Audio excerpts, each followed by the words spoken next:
Hi guys, welcome back and welcome in day 12 of our 100 day challenge. And yeah, guys, जो लोग पहली बार देख रहे हैं video, let a quick intro about that particular thing that we're going to start. That is a 100 day challenge.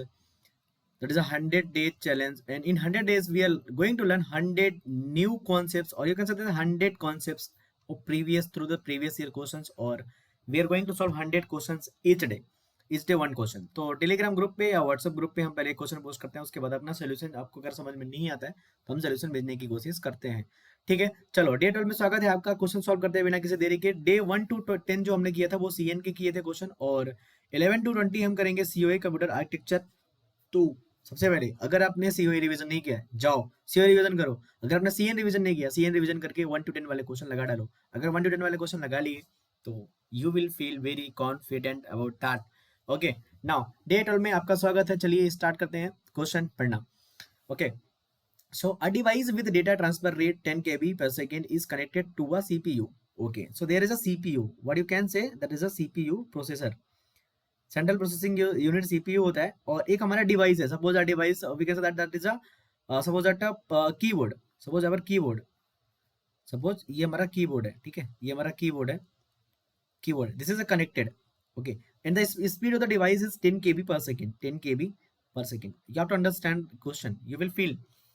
Okay, data is transferred byte-wise, so from CPU, or you can say that from CPU or that device, we are transfer data by byte-wise. So in each time we are sending one byte. Data is transferred byte-wise. Let the interrupt overhead be 10 microsecond. So यहाँ पे interrupt overhead दिया है, interrupt overhead दिया है। ठीक है, कितना दिया है? 4 माइक्रोसेकेंड, और इसको अगर सेकंड में कन्वर्ट करोगे तो 4 इंटू 10⁻⁻6 हो जाता है। तो अगर आपको मिली नहीं पता तो मिली होता है 10⁻⁻3, और माइक्रो जो होता है वो होता है 10⁻�6, नैनो जो होता है वो होता है 10⁻�9। ये आप तो you have to remember about that. ठीक है, now the byte transfer time between the device interfaces register and CPU और memory is negligible. Okay, so यहाँ पे उन्होंने बोला है कि डिवाइस इंटरफेस पे छोटा सा क्या होगा, रजिस्टर होगा, और इसके बीच में the data transfer time between the device interfaces register and CPU. तो यहाँ से जो डेटा ट्रांसफर करेंगे ना सीपीयू तक, ये टाइम ऑलमोस्ट क्या है, जीरो है। मतलब डेटा जो ट्रांसफर कर रहे हैं हम डिवाइस से सीपीयू तक का ट्रांसफर टाइम जीरो है। मतलब क्या है सर, समझते हैं। What is the minimum performance gain of operating the device under interrupt mode over operating it under programmed control mode? Okay, so हम समझने की कोशिश करते हैं होता क्या है। हमारे पास क्या होता है, जब पहले कॉन्सेप्ट समझ लेते हैं फिर क्वेश्चन सॉल्व करते हैं। ठीक है, हम कोई भी अगर सीपीयू हमारा, अगर सीपीयू से हम कोई भी डिवाइस के बीच में डेटा ट्रांसफर करना चाहते हैं, यहाँ पे कोई डिवाइस है, तो हमारे पास दो मोड होता है। सीपीयू से हम अगर डिवाइस में डेटा ट्रांसफर, डिवाइस से सीपीयू में डेटा ट्रांसफर करना चाहते हैं, हमारे पास दो मोड होते हैं। एक होता है प्रोग्राम्ड आईओ मोड, और एक होता है हमारा इंटरप्ट मोड। इंटरप्ट मोड आपने पढ़ा होगा, ठीक है, इंटरप्ट मोड। और अगर हम सीपीयू को छोड़ दें, हमें हमें करना है मेमोरी, हमें करना है मेमोरी और डिवाइस के बीच में अगर डेटा ट्रांसफर करना है, यहाँ पे एक डीएमए कंट्रोलर होता है, डीएमए कंट्रोलर जो इससे कनेक्टेड होता है, इससे कनेक्टेड होता है।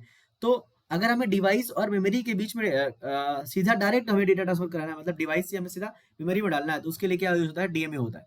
तो हमें गेट में जो तीन चीजें पढ़नी होती हैं, एक तो हमें याद करना होता है प्रोग्राम्ड आईओ, दूसरा होता है इंटरप्ट आईओ, और तीसरा जो होता है हमारा वो होता है डीएमए। तीनों इंपॉर्टेंट है, बहुत इंपॉर्टेंट। तीनों में से एक में से क्वेश्चन आना ही आना है। अब अगर कोई भी गेट का पेपर उठा के देखो तो 80% चांस है कि क्वेश्चन आएगा। ठीक है, अब देखो प्रोग्राम्ड आईओ में होता क्या है। प्रोग्राम्ड आईओ में अगर आपने पढ़ा हो तो डिवाइस क्या करता है, सीपीयू को किसी तरह बताता नहीं है। डिवाइस क्या करेगा, अपना एक स्टेटस चेक, डिवाइस के पास क्या होगा, एक स्टेटस रजिस्टर होगा, और उसमें अपना स्टेटस यहाँ पे वो सेट करके रखेगा कि मैं डेटा ट्रांसफर करना चाहता हूँ कि नहीं। सीपीयू उसको पीरियोडिक टाइम में क्या करेगा, चेक करेगा। सीपीयू उसको पीरियोडिक टाइम में चेक करेगा, और जैसे ही अगर वो रजिस्टर सेट है कि हाँ मैं ट्रांसफर करना चाहता हूँ, तो डेटा क्या हो जाएगा, ट्रांसफर हो जाएगा। इंटरप्ट में क्या होता है, हमें इंटरप्ट करना होता है। डिवाइस खुद इंटरप्ट करेगा सीपीयू को कि भाई अभी डेटा ट्रांसफर करना है। डीएमए तो अलग चीज होगी। ठीक है, तो ये चीजें होती हैं, तीन चीजें, राइट। तो अभी जो हमें क्वेश्चन सॉल्व करना है, हमें परफॉर्मेंस गेन का देखना है। डिवाइस अंडर इंटरप्ट मोड हमें चेक करना पड़ेगा, और प्रोग्राम्ड कंट्रोल मोड। ओके, सो हमें परफॉर्मेंस गेन अगर बात करें, परफॉर्मेंस गेन मतलब क्या होता है, ये होता है कि स्लो डिवाइस का time divide by slow time और फास्ट टाइम, ऐसा बोल सकते हैं। ओके, सो यहाँ पे याद रखो कि प्रोग्राम्ड जो कंट्रोल आईओ होता है ना वो स्लो होता है। क्यों? क्योंकि देखो टाइम वेस्ट हो जाता है बहुत सारा। सीपीयू क्या करेगा, हर बार डिवाइस का जाएगा, स्टेटस रजिस्टर जो होगा उसको चेक करेगा, अरे भाई तुम सेट किए हो कि नहीं किए हो सकता है सेट नहीं किया हो, सीपीयू फालतू में जाएगा चेक करेगा।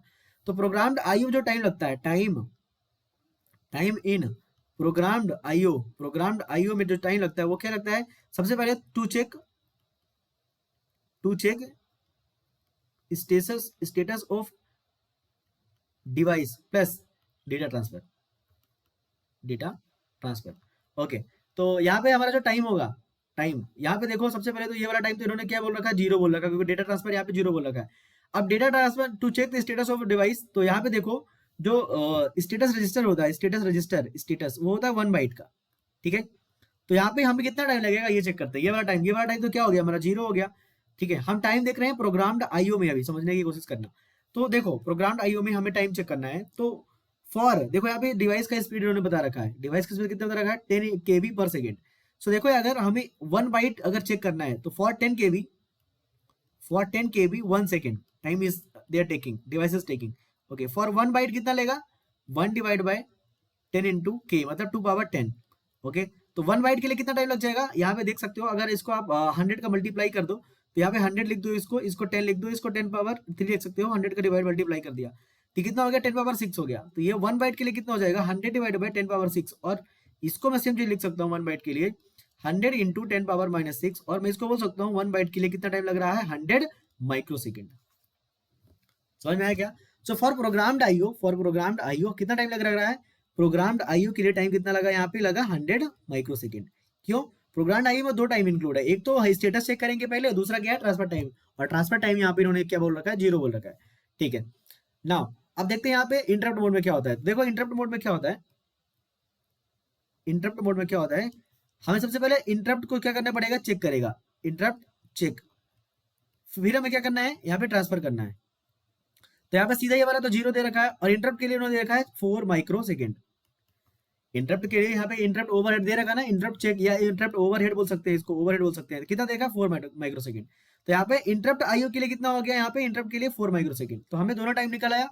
अब देखो फास्ट वर्सेस स्लो देख लेते हैं, स्लो वर्सेस फास्ट। तो परफॉर्मेंस गेन क्या होती है, परफॉर्मेंस गेन जो होती है वो होती है स्लो डिवाइड बाय फास्ट। तो स्लो कितना टाइम था, 100 माइक्रो सेकेंड ले रहा था, और ये डिवाइड बाय 4 माइक्रो सेकेंड। तो इसका आंसर कितना हो जाएगा, 25। This is the performance gain. तो हमेशा याद रखो जो हमें परफॉर्मेंस गेन निकालनी होती है तो स्लो डिवाइस का time divide by fast device का मतलब टाइम होता है। तो वही होता है कि हमें कितना गुना मतलब ज्यादा स्पीड मिला, ऐसा बोल सकते हैं। तो यहाँ पे देखो 3 चीजें अगर मैं बोलूँ, यहाँ पे प्रोग्राम्ड आईओ, इंटरप्ट आईओ और दैट डीएमए, तीनों चीजें इंपॉर्टेंट है। डीएमए में क्वेश्चन करेंगे आगे वाले दिनों में। तो डे 12 में आपने जो सीखा वो चीज अच्छे से सीखा आई थिंक, ओके। और क्वेश्चन सॉल्व करने की कोशिश की। तो यहाँ पे ट्रांसफर टाइम यहाँ पे इंक्लूड नहीं किया था, 0 दिया था, इसलिए इसका आंसर क्या है, 25। और अगर आपका आंसर दूसरा आ रहा है तो टेलीग्राम ग्रुप में आप मुझसे पूछ सकते हैं, या कि कमेंट करें ताकि मैं क्रॉस चेक करूं।